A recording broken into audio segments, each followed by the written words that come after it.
In the first video, I gave an introduction of Excel and some data entry tricks that may make analysis run very quickly for you. In this video, I will show you how to make charts for Likert style questions. Now, when we click on my Likert tab that I've created, and I would suggest doing a tab or so for every Likert scale question that you have to make it run smoothly, and you can just kind of work off the next one. So let me show you how to do that real quick. So say that you created your first question. My Likert style question was, I utilize a vast amount of reading strategies in my third grade classroom. If you right click over your tab and press move or copy, you may be able to create a copy and make sure you're in your Excel workbook and press OK. And you can rename that, maybe question 2.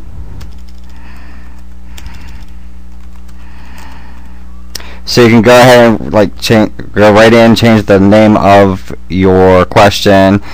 Maybe it was, I use X reading strategy, whatever X happens to be. And then you can change your figures. Whoops, let's spell strategy right. So you can change your figures to whatever, how many you had or whatever, so on and so forth.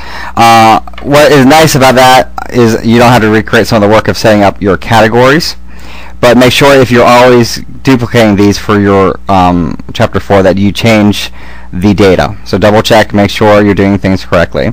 Let's go ahead back to our Likert tab. Now there's a couple things that we can do in order to make this more convenient or presentation style wise for chapter 4. So I've already entered my title in. I've already put my labels in, my Likert scale in here, and how many people I had responded. So within this example, there's 78 respondents. One thing you might want to do is include a percentage. If you're going to do a percentage, I would do this as a formula below the number. So you might have equals, and you want to click on the cell above it, and then divide it by, in this case, 78. You want to right click over that and format cell, and you want to click on number, and you want to click on percentage. I would do it at the hundredths place. You can decide how you want to format that and press OK. And then I would right click copy and conduct that to all the other cells. So this way you get a percentage of how many people responded, so on and so forth. Now you want, just for future reference, make this into a chart. You want to highlight it, or you want to right click and press format cells. You want to press border and press outline, press OK. Now if you don't want a line dividing this, you can right click over that, format cells, take that line right out of there, hit OK. So that way when you copy and paste that, you'll have the format right in there. And I'll show you how to do that in a separate video. So anytime you have something as this is known as a table. When you present in chapter 4, you will include a heading on that, and I'll show you how to do that later. But let's say you wanted to create a figure or some type of table for this. Let's do a pie chart. Let's highlight the cell. You want to click on pie. Well, let's cancel out of there. You don't want to include the percentages. That it will automatically do that if you want to do that. So we'll click on pie. Let's do a standard type. So we'll tell you, we're going to redo that one. Highlight just the data. There you go. So strong agree, agree, disagree.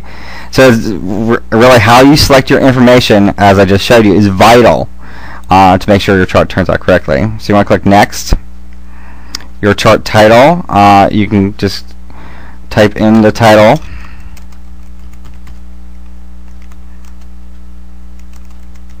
And so I'm just going to do an abbreviation for now.